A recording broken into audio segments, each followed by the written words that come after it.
Let's practice division. Part 2. Now we know we're doing 100 divided by 6. We're taking the $100 and we're splitting it into groups of 6, right?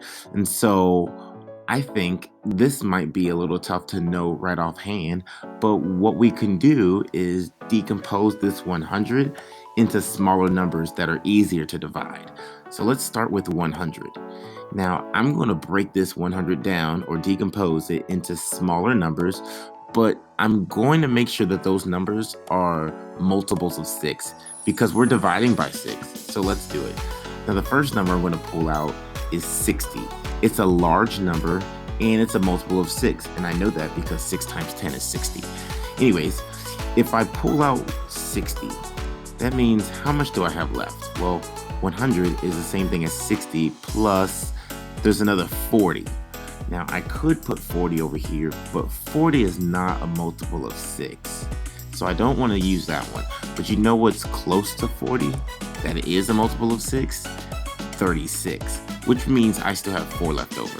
So 60 and 36 are multiples of 6. And then there's this 4. We're going to talk about why I put that in a different color in just a second. But let's check and make sure that this adds up to 100. 60 plus 30, that's 90. 96, 97, 98, 99, 100. So I have all 100. Now you'll notice that this one's a different color because it's not a multiple of 6, and we also can't divide this by 6 because it's actually smaller than 6. If we have 4 pieces of candy, I can't split that up between 6 people.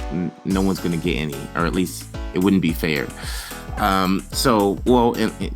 Later we'll talk about fractions and stuff, but for right now, I just have it in a different color. Let's go ahead and divide. We're doing 100 divided by 6. This is still 100. Let's divide it by 6. 60 divided by 6. Well, that's easy. We already talked about how 10 times 6 is 60. So 60 divided by 6 is 10. Next, we got 36 divided by 6. Well, 36 divided by 6, something times 6 is 36. I know it's 6. It helps when you know your multiplication facts. It makes division so much easier.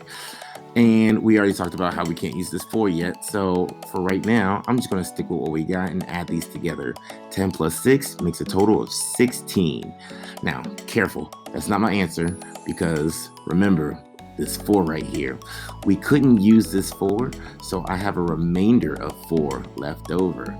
And that makes sense because if we flash back to our other model, does this sound familiar? A remainder of 4? Yeah. Okay, remember we had a remainder of 4 in our last example. So both models show the same thing.